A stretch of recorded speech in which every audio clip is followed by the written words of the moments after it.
Bueno, hoy vamos a continuar sobre la segunda venida de Cristo y vamos a ponernos de pie y tener una palabra de oración.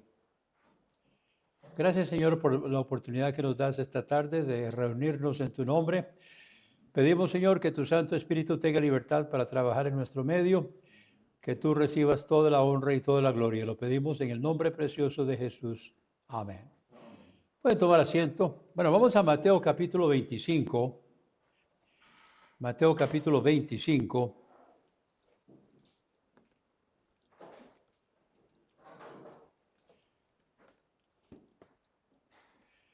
Y vamos a comenzar con el versículo 13. Versículo 13.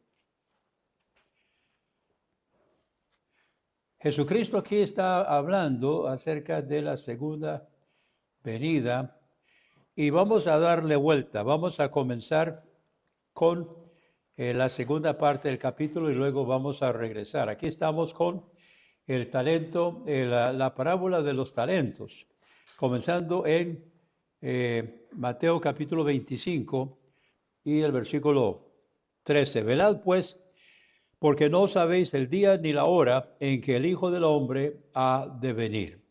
Porque el reino de los cielos es como un hombre que yéndose lejos, llamó a sus siervos y les entregó sus bienes.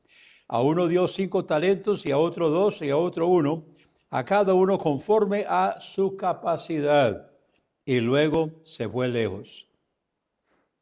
Y el que había recibido 5 talentos fue y negoció con ellos y ganó otros 5 talentos. Asimismo, el que había recibido 2 ganó también otros 2. Pero el que había recibido 1 fue y cavó en la tierra y escondió el dinero de su señor. Entonces, meditemos un poquito en cuanto a esto. Ahora, los talentos, no, nosotros usamos la palabra talentos para referirnos a dones, ¿verdad? Entonces, yo tengo talento tal, talento cual. Pero en el tiempo de Jesús, un talento era una cantidad de dinero. Entonces aquí su señor está repartiendo a sus siervos un talento para que ellos puedan negociar. Entonces, aquí el asunto es administración de bienes ajenos.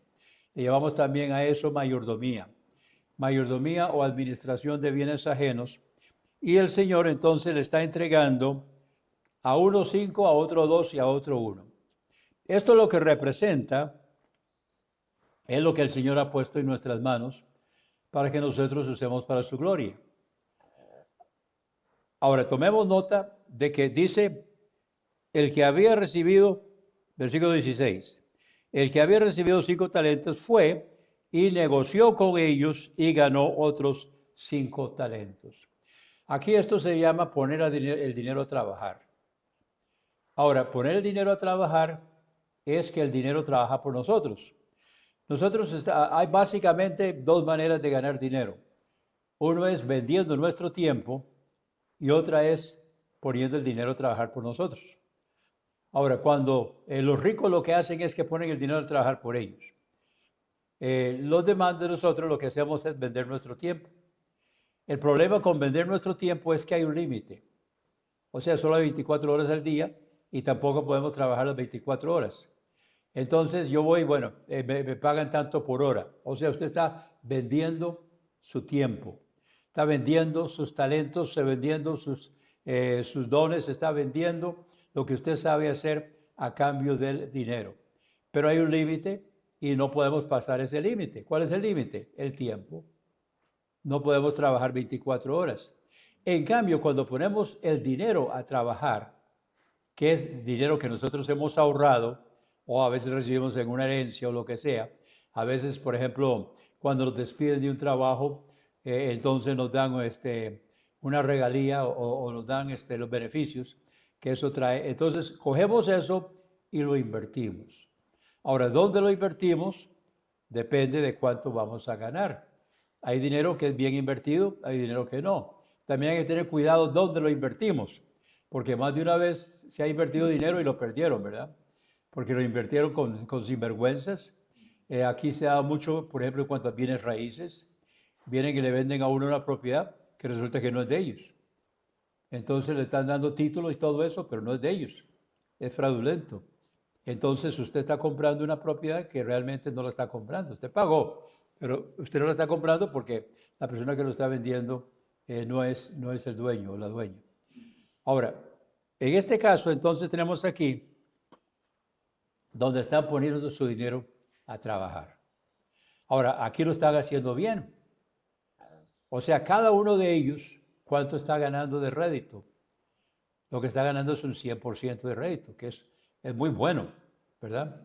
O sea, tenía 5 talentos, fue y negoció con ellos y ganó otros 5 talentos. Es un rédito de 100%, muy bueno. Igualmente dice el que había recibido 2, ganó también otros 2.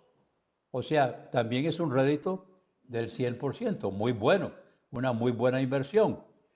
Pero el que había recibido 1, ¿qué hizo con él? Lo que mucha gente hace con las cosas que Dios les da. Fue, cavó en tierra y escondió el dinero de su Señor. Ahora, apliquemos esto a lo que nosotros hacemos por el Señor, porque al fin y al cabo esto está comparándonos con el tribunal de Cristo, lo que el Señor nos da. Ahora, Dios a mí me dio muchos dones y gracias a Dios por eso. Y Dios me va a pedir cuentas un día sobre esos dones que Dios me ha dado. Pero entre los dones que Dios me dio, hay cosas que Dios no me dio. O sea, yo no soy cantante. Yo con costos canto, pero yo no me voy a poner a cantar en un lugar público, voy a hacer el ridículo. Tampoco voy a sentarme a tocar un instrumento. Entonces hay personas que tienen ese don, ese talento, yo no. Entonces, ¿qué debo hacer? Bueno, lo que hizo este señor fue compararse con los que tenían 2 y los que tenían 5. Es un grave error compararnos con otros, pero lamentablemente muchas personas lo hacen, se comparan con otros. Como yo no sé cantar, entonces no hago nada. Como yo no sé tocar un instrumento, entonces no hago nada. Y lo que Dios quiere es que nosotros usemos lo que tenemos. Ahora, al que le dio 2, no tenía tantos como el que tenía 5. Sin embargo, él usó lo que Dios le dio. Igualmente, entonces tenía 2, el otro tenía 5. Pero el que tenía 5 significa que es conforme a su capacidad. Eso fue lo que el Señor les dio, conforme a su capacidad. Nunca debemos compararnos. Ahora, tomen nota, Dios nos compara, pero Dios no nos compara con otros. Dios nos compara con nosotros mismos. Dios me compara a mí conmigo. O sea, ¿dónde está el hermano Walter en comparación con dónde podría estar el hermano Walter? De acuerdo con lo que yo le he dado. Entonces él me compara conmigo mismo. ¿Dónde estoy yo en relación a donde yo podría estar? Si yo estuviera usando lo que Dios me ha dado en una forma completa. Pero Dios nunca me compara con otras personas. En cambio, el que recibió 1 estaba evidentemente comparándose con el que tenía 2 y el que tenía 5.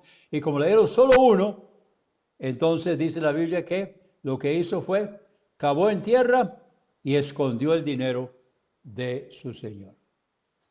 Y eso lamentablemente es lo que se hace muchas veces. Muchas personas, como tienen solo 1, entonces no hacen nada. Sigamos leyendo. Versículo 19. Después de mucho tiempo vino el Señor de aquellos siervos y arregló cuentas con ellos. Y llegando el que había recibido 5 talentos, trajo otros 5 talentos, diciendo, Señor, 5 talentos me entregaste, aquí tienes, he ganado otros 5 talentos sobre ellos. Y su Señor le dijo, bien buen siervo y fiel, sobre poco has sido fiel, sobre mucho te pondré. Entra en el gozo de tu Señor. O sea, él está viendo el rédito, está viendo lo que ganó. Le dio 5, está trayendo otros 5 de regreso y le está diciendo, bien buen siervo y fiel, sobre poco has sido fiel, sobre mucho te pondré. Entra en el gozo de tu Señor. Y esto es lo que va a suceder en el tribunal de Cristo. Lo que nosotros hagamos para la gloria del Señor, entonces va a recibir premios, galardones y coronas. también si nosotros hemos mostrado que tenemos capacidad para administrar, entonces Dios lo que va a hacer es que en el milenio nos va a dar ciudades o terrenos para que nosotros administremos para la gloria del Señor. Ahora viene el versículo 22. Llegando también el que había recibido 2 talentos, dijo, Señor, 2 talentos me entregaste. Aquí tienes, he ganado otros 2 talentos sobre ellos. ¿Y qué le dijo su Señor? Versículo 23. Su Señor le dijo, bien, buen siervo y fiel, sobre poco has sido fiel, sobre mucho te pondré, entra en el gozo de tu Señor. Fíjense que lo mismo está diciéndole al de 2 como al de 5. Es lo mismo. Entonces, Dios nos está pidiendo cuentas en cuanto a lo que nos dio. No le va a pedir al que tiene 2 como si fuera el que tuvo 5. No, Él nos va a pedir cuentas conforme a lo que Él nos dio. Nosotros no somos responsables por el de 5 si lo que tenemos es 2. Pero sí somos responsables de 2. El de 5 no es responsable por el de 10, pero sí por el de 5. Ahora, ¿qué pasó con el de 1? Versículo 24. Pero llegando también el que había recibido 1 talento, dijo, Señor. Ahora, vea la opinión que tiene este de su Señor. Señor, te conocía que eres hombre duro, que ciegas donde no sembraste y recoges donde no esparciste. Ahora, si ese es su concepto, con más razón, por lo cual tuve miedo y fui y escondí tu talento en la tierra. O sea, lo guardé para que nadie me lo quite. Aquí tienes lo que es tuyo. Respondiendo su Señor le dijo, siervo malo y negligente, ¿sabías que ciego donde no sembré y que recojo donde no esparcí? Ahora, no es necesariamente que sea cierto, pero ese es el concepto que él tenía de su Señor. Por tanto, debías haber dado mi dinero a los banqueros y al venir yo hubiera recibido lo que es mío con los intereses. Entonces nosotros tenemos que darnos cuenta de que el Señor nos va a pedir cuentas y nos va a pedir cuentas con lo que tenemos, no por lo que no tenemos. Vamos ahora a regresar para ver la otra parábola, la parábola de las 10 vírgenes, que mucho hoy se habla en una forma equivocada en cuanto a la parábola de las 10 vírgenes. Una cosa que quiero que notemos, las parábolas son ilustraciones de la vida diaria de los judíos. Tiene que ver conforme a las costumbres de los judíos. Para ellos, estas parábolas tenían sentido. Para nosotros, tal vez no tanto, porque no se aplican a las situaciones de nosotros. Por lo tanto, tenemos que ubicarnos en donde estaban los judíos. Así que yo investigué, me puse a ver a las costumbres de los judíos de aquel entonces para poder entender la parábola de, de las 10 vírgenes. La parábola de las 10 vírgenes. Entonces dice, comenzando el capítulo 25. Entonces el reino de los cielos será semejante a 10 vírgenes. Ahora, ustedes van a escuchar un montón de interpretaciones, la mayoría de ellas erróneas, en cuanto a las 10 vírgenes, que tomando sus lámparas salieron a recibir al esposo. 5 de ellas eran prudentes y 5 insensatas. Las insensatas, tomando sus lámparas, no tomaron consigo aceite, mas las prudentes tomaron aceite en sus vasijas juntamente con sus lámparas. Ahora, aquí está hablando de la segunda venida del Señor. Dice, el reino de los cielos será semejante a. Número 1, el reino de los cielos. Está hablando de la iglesia. Número 2, será semejante a. Está hablando del futuro. Ahora, aquí está hablando, evidentemente, de también el tribunal de Cristo. Ahora, ¿qué pasa con las 10 vírgenes? Las 10 vírgenes no representan la iglesia, como muchos le dicen aún hoy. Ya, entonces se va a casar con 10 iglesias. Nada que ver. Ahora, sí es cierto que el esposo representa a Jesucristo, eso es cierto. Pero en cuanto a las 10 vírgenes, vamos a seguir. Tardándose el esposo, versículo 5, cabecearon todas y se durmieron las 10 vírgenes que estaban esperando al esposo. A la medianoche se oyó un clamor, aquí viene el esposo, salid a recibirlo. Entonces todas aquellas vírgenes se levantaron y arreglaron sus lámparas. Y las insensatas dijeron a las prudentes, dadnos de vuestro aceite, porque nuestras lámparas se apagan. Mas las prudentes respondieron diciendo, para que no nos falte a nosotras y a vosotras, id más bien a los que venden y comprad para vosotras mismas. Ahora, esto evidentemente las cogió en forma imprevista. No se prepararon, no estaban esperando adecuadamente la llegada del esposo. Y por eso las 5 insensatas entonces no llevaron aceite consigo. Ahora, el aceite generalmente representa el Espíritu Santo.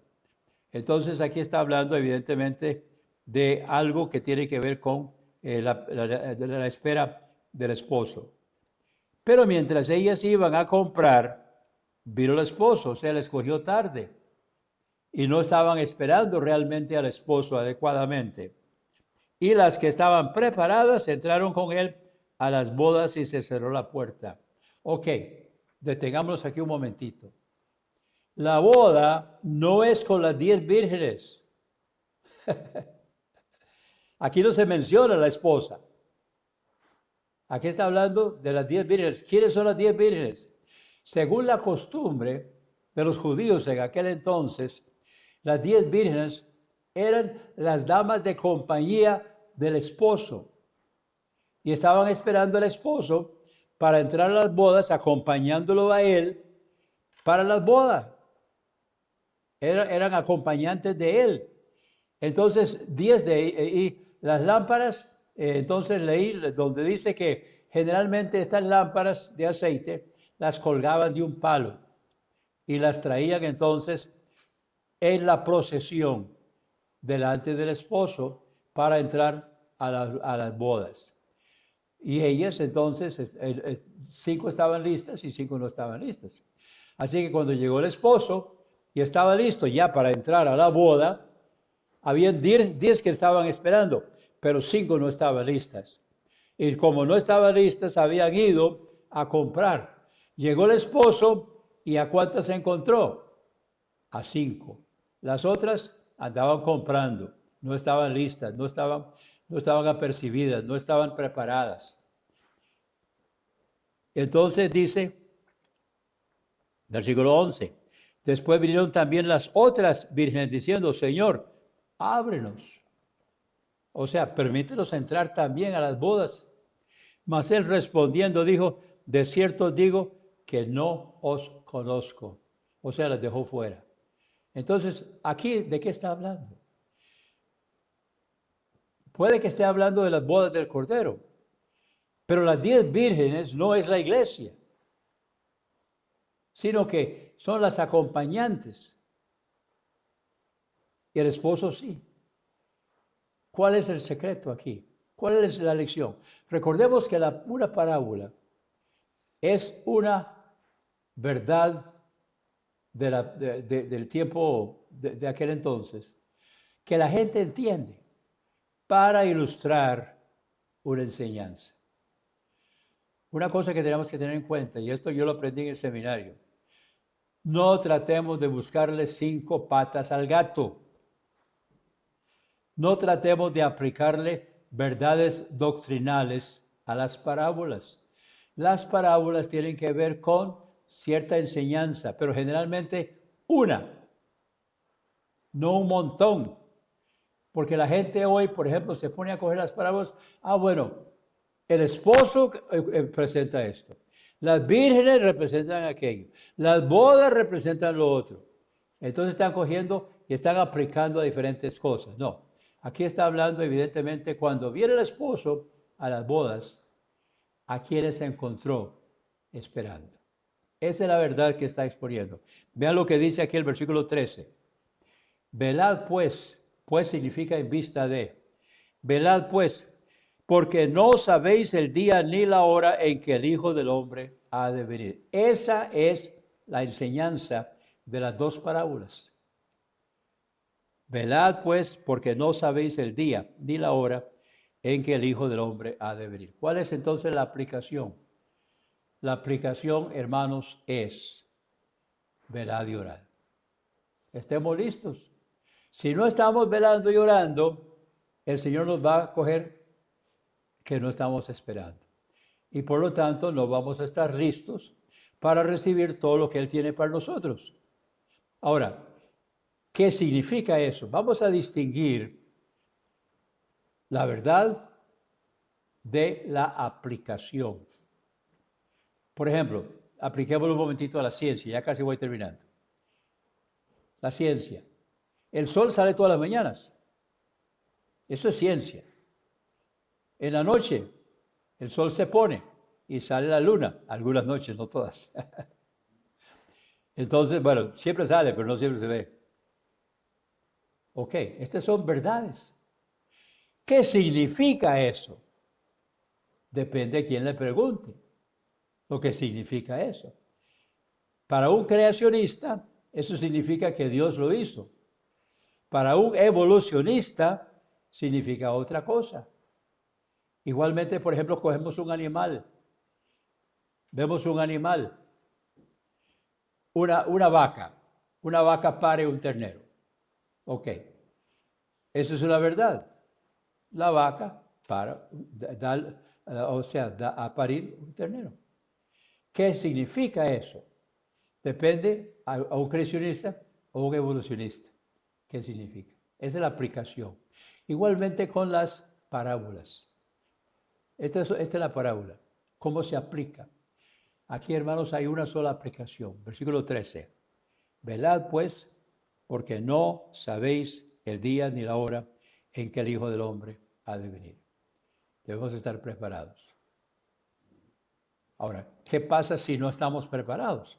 De nuevo, depende a cuál teólogo le pregunta. Depende a cuál intérprete de la Biblia le pregunta qué significa eso. Pero eso es diferente. Entonces nosotros tomémoslo simple. Velad y orad. Estemos listos, velando y orando para cuando venga el Señor. Amén. Gracias, Señor, por tu palabra. Ayúdanos a entenderla y aplicarla. Señor, que cuando tú vengas, nos encuentres apercibidos, listos, velando y orando, anhelando tu venida. Como dice el Señor en el Apocalipsis, como dijo Juan, oh sí, ven, Señor Jesús. A ti sea la honra y la gloria. Lo pedimos en el nombre precioso de Jesús. Amén. Si este programa ha sido de bendición para su vida, contácteme. Anote mi celular para que me contacte por WhatsApp, 8708-5569. De nuevo, mi celular para que me contacte por WhatsApp, 8708-5569. O puede escribirme al correo ministerioshermanowalter@gmail.com. Mi correo es ministerioshermanowalter, palabras completas sin espacios, ministerioshermanowalter@gmail.com. Será un gusto saber de usted.